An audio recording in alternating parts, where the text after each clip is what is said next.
А мы продолжаем наше вещание. В эфире утренняя программа «Деловой завтрак». В студии работаю я, Нурсултан Джахтубеков. У нас здесь гость, у нас в гостях Игорь Шестаков, политолог. Игорь, здравствуйте, доброе утро. Доброе утро. Мы рады приветствовать вас на студии. И тема нашего разговора – это внешняя политика нашей страны, точнее многовекторность. Да? К большому сожалению или к превеликому счастью, так уж получилось, что у нас активно обсуждается, особенно в последнее время, да, вот эта внешняя политика Кыргызстана, как относится к нам, как мы относимся к другим.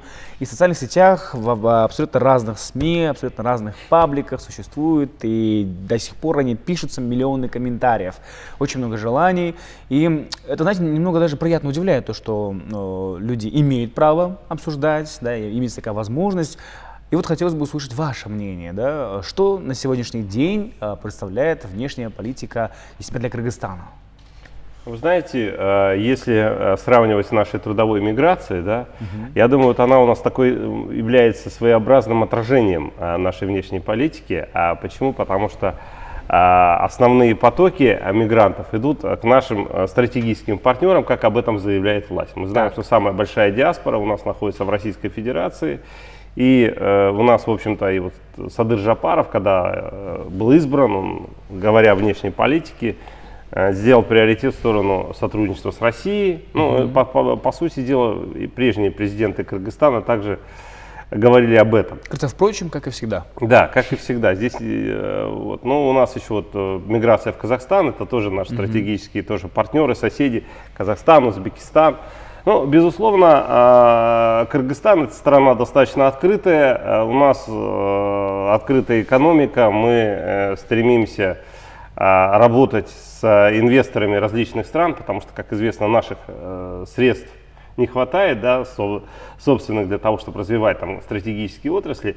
Поэтому во многом, мне кажется, вот внешняя политика выстраивается в этом направлении. Ну и, естественно, это вопросы безопасности, потому что, к сожалению, вот сейчас об этом тоже много и пишут, да, спрашивают вообще, как у нас складывается ситуация с обороноспособностью. Ну, у нас государство всегда было зависимым в этом плане, мы очень мало закупали сами, и в основном у нас поставки вооружений шли за счет сотрудничества, опять же, с внешними факторами, это Российская Федерация, опять же, основной, и та же Организация договора коллективной безопасности.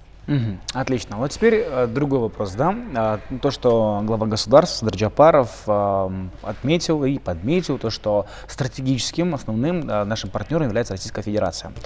В социальных сетях, опять же, да, или даже бывает такое, что из уст людей ты слышишь такое, что охладели чувства друг к другу между Россией и Кыргызстаном. Согласны вы с этим или нет? Ну, вы знаете, есть такое слово, называется хайп, да, его как бы ассоциируют с теми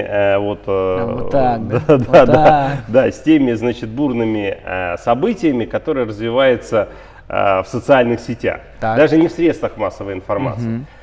Поэтому я бы не стал вопросы внешней политики ориентировать именно на реакцию. Понятно, что она зачастую бурная, эмоциональная, все-таки дипломатия – это такая вещь, что очень многое остается за кадром. Вот мне не раз сейчас приходилось комментировать вопросы, связанные с трагическими событиями на границе, и говорили, ну вот там ДКБ где-то не доработала, где-то кто-то еще, там, та же Москва. Я говорю, вы понимаете, многие консультации, которые происходят, особенно в сфере вопросов безопасности, в сфере конфликтных вопросов, они вот в отличие от нашей с вами передачи, да, остаются за кадром, то есть их не видно, да, то есть порой уже видно результаты вот этих всех консультаций, переговоров, которые проходят. Понимаете, когда вот человек выражает вот эту бурю эмоций, да, вот здесь и сейчас надо, чтобы вот чуть ли не Владимир Путин приехал и там на границе решал, в общем, все эти вопросы. Я почему-то представил это, знаете, как он приходит и решает. Безусловно, во-первых, это внутриполитическое дело нашей республики, о чем, собственно говоря, наши власти и заявляли, да, решением. Согласен с той точки зрения, что в прежние годы, наверное, надо было более интенсивно решать эти вопросы. И не случайно вот Камчибек Ташиев, как председатель вот этой комиссии пограничной, как глава ГКНБ, он отмечал о том, что вот наша контрабанда, да, которая все эти годы шла в Таджикистан, знаете, она тоже как бы не работала в интересах нашей страны. Я сейчас это к чему говорю? О том, что нам необходимо, вот когда мы там чего-то требуем от внешней политики, нам необходимо порядок в своем доме навести, а уже потом выстраивать все вот эти моменты. Поэтому не случайно, вот когда там стрельба закончилась, мы видели опять же в тех же соцсетях, когда люди встали, да, и не стали пропускать там фуры или пытались эти фуры не пропускать в Таджикистан. Это наши граждане. Поэтому здесь я бы все-таки ориентировался на официальную повестку, да, комментируя вот именно внешнеполитически. Понятно, что еще будут эти эмоции высказываться, но я думаю, те телефонные переговоры, которые вчера состоялись между Садыром Жапаром и Владимиром Путиным, где наверняка обсуждались вопросы приграничной ситуации, потому что, как известно, Россия, она является одним из гарантов безопасности южных рубежей СНГ, границ Центральной Азии. Естественно, это показало, что диалог между главами государств, он ведется. Понятно, что все хотят мира. Мы видели реакцию, допустим, того же Узбекистана, того же Казахстана на те события, которые разворачивались на кыргызско-таджикской границе. И, безусловно, это показывает, что, опять же повторю эту фразу, которую не раз говорил, что у нас сегодня для Кыргызстана, Центральной Азии, той же России, один враг – это международный терроризм и экстремизм. Как мы видим, ситуация в Афганистане однозначно далека от стабильности, да, там антитеррористическая коалиция, как говорится, утюжила формирование боевиков с 2001 года, но бои опять же продолжают, как шли, так и продолжают идти вблизи границы Центральной Азии.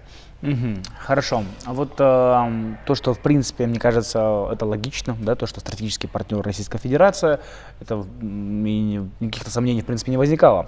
Скажите, пожалуйста, вот именно в плане многовекторности, с кем нам нужно усиливать, улучшать наши отношения, как вы думаете? Ну, в плане многовекторности я бы хотел сказать, что у нас уже, я повторюсь, да, это Россия, это у нас наши соседние страны, но я еще не назвал Китайскую Народную Республику, да. Это у нас один из тоже больших и стратегических соседей, который достаточно активно работает в сфере экономики. Мы, как бы у нас выстраивается там экономическое сотрудничество, тоже идет активно с обретением независимости с той же Турецкой Республикой, да, то есть у нас есть, скажем так, список стран, которые присутствуют в повестке и экономической, как я уже говорил, и внешнеполитической, и вопросов безопасности, и той же трудовой миграции, потому что надо четко понимать, что вот те переводы наших граждан, которые работают в той же России, они, кстати, несмотря даже на пандемию, на все вот эти сложности, которые пережила Российская Федерация, они сократились всего на 1,5%, то есть более 2 миллиардов долларов наши граждане в прошлом году перевели, таким образом они обеспечили подушку безопасности социально-экономической ситуации. Я думаю, что вот исходя из этих приоритетов, но вот я бы, знаете, еще добавил такую вещь, которая у нас почему-то всегда упускается. Надо использовать максимально потенциал нашей диаспоры. То есть? Мы все время говорим, когда об инвесторах, мы сразу представляем там зарубежные компании, крупные, которые приходят, отдают какие-то деньги, почему-то. Ну, они сейчас, вы знаете, сейчас мир изменился, пандемия не только повлияла на наше здоровье, но и на процессы мировой экономики, поэтому понятно, что денег свободных становится меньше. Но мне кажется, что вот потенциал диаспоры в той же Российской Федерации, где у нас есть уже успешные бизнесмены, пусть они сегодня граждане России, но мне кажется, надо максимально использовать. Не случайно, когда Садыр Жапаров вот был в Москве и встречался, он встречался с диаспорой, он не только встречался там с президентом, с руководителем правительства России, он встречался и с диаспорой Кыргызстана. Это тоже такой достаточно знаковый момент. И поэтому я думаю, что вот этот ресурс у нас, когда мы говорим о внешней политике, то есть он у нас каким-то образом все равно как-то остается в стороне. И вот новое правительство, наверное, уже должно задействовать в полной мере. Кстати, вот я продолжаю тему стратегического какого-то партнерства или, в принципе, укрепления отношений с Китаем. Многие как-то бравируют этим внешним долгом Кыргызстана. Хотя мне бы хотелось подметить с экономической стороны, я думаю, наверняка вы знаете, был такой президент Румынии Николау Чаушеску, который в свое время хотел избавиться от внешнего долга Румынии. Он от него отказался полностью, да, то есть он его наконец-то списал, никаких долгов не осталось, ни копеечки, но народ голодал. Да, все пошло к этому. К чему это все привело? Внешнего долга у Румынии нет, Николау Чаушеску был расстрелян. Вот продолжая уже дальше тему, да, Турецкая республика. Мы заметили то, что вот, к большому сожалению, во время того самого конфликта очень много поддержки, да, с этой стороны прозвучало, хотя я замечал то, что было очень много фейковой новости. Что об этом скажете? Ну, давайте начнем с Китая. Дело в том, что это рынок. Я вот не по кредитам, дело в том, что кредиты нам Китай не предлагал. Это наши уже бывшие руководители государства, они сами обращались за кредитами. Здесь тоже надо четко понимать, что руководство Китая эти кредиты давало по нашей просьбе. Да. Вот. Но Китай это огромнейший рынок, где более миллиарда населения, сбыта товаров, понимаете, и не использовать, как бы нельзя не использовать вот эти возможности для того, чтобы мы наращивали продукцию нашу, экспорт нашей продукции. И я думаю, что именно вот на это надо делать акцент. Создавать больше экспортно ориентированной продукции, а рынок Китая, особенно там, мы же все время говорим, что у нас экологически чистая продукция. Я думаю, что рынок Китайской Народной Республики огромный, обширный, он будет заинтересован, во-первых, в получении вот таких продуктов питания. Это вот то, что лежит на поверхности. А что касается Турции, то здесь, мне кажется, должно быть улица с двухсторонним движением. Я поясню почему. Потому что мы в основном рассматриваем Турцию как страну, которая там, опять же, поставки товаров и, опять же, значит, там гуманитарная помощь. Ну, можно создавать совместные предприятия. Кстати, с той же Китайской Народной Республикой. Не надо забывать, что Кыргызстан член Евразийского союза, да, то есть у нас есть льготы, опять же, экспорта продукции в другие страны, хоть дальнего зарубежья. Вот этот потенциал, мне кажется, у нас слабо используется, несмотря на то, что Турция очень активно, ну, как бы, если мы сейчас пройдемся по Бишкеку, в любой торговый центр очень много там магазинов, отделов, да, именно турецких брендов. Но я думаю, что вот совместные предприятия – это очень такой важный взаимовыгодный путь. Игорь, можно вас перебью? Да. Вот смотрите, совместное предприятие. Вот скажите, пожалуйста, вот представим себе, что вы там турецкий или китайский бизнесмен. Было ли бы у вас неимоверное желание открывать свой бизнес в Кыргызстане? Поскольку, по-моему, в прошлом году, в 2020 или 2019 году, когда в Адбаши хотели построить китайский хаб, да, который торговый хаб, к чему это привело? Ну, не смогли, да? Вот как вы думаете, смогли бы вы или хотели бы? Ну, а здесь мы возвращаемся с вами к тому, с чего я, в общем-то, начинал, что мы должны в своем доме навести порядок. Мы должны быть привлекательной страной, не страной политических и экономических рисков. Так. К сожалению, на сегодняшний день мы это имеем. Мы видим, как вот за последние, скажем так, когда стала политика открытых дверей у того же Узбекистана с приходом Шавката Мирзиёева, там ситуация кардинально изменилась во внешней политике. И как туда потекли и инвестиции, стали приходить инвесторы. Почему? Потому что есть гарантии, есть прогнозируемость, не только в социально-экономической, но и прежде всего в общественно-политической жизни.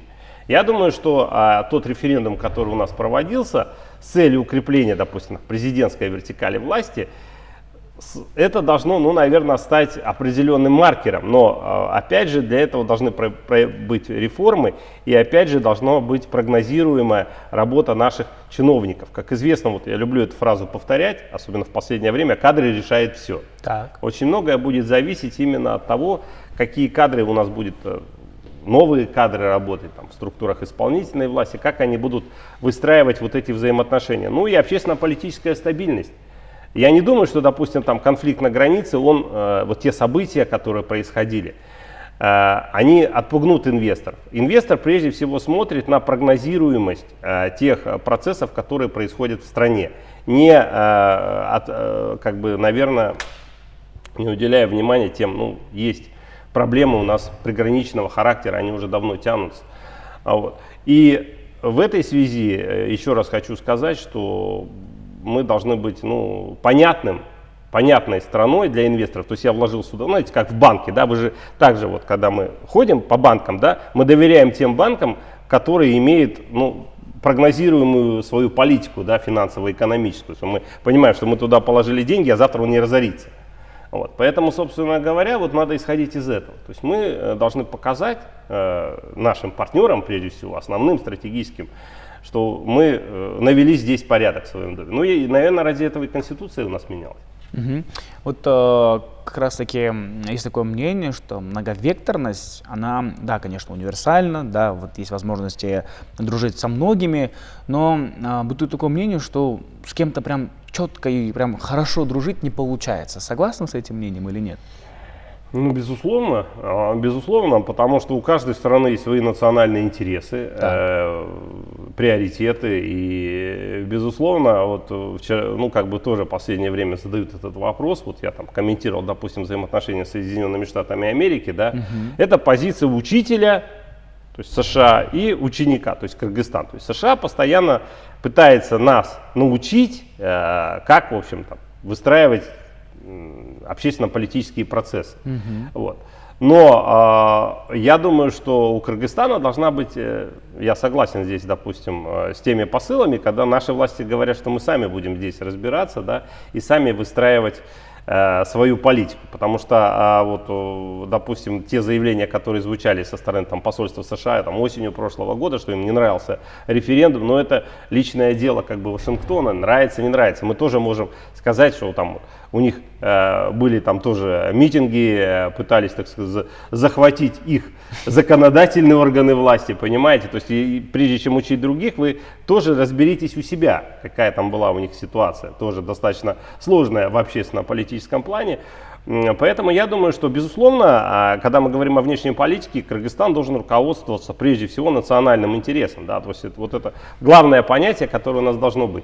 Если кому-то мы не нравимся, как мы тут развиваемся, как у нас выстраивается наша общественно-политическая повестка, ну это ваша, как говорится, проблема.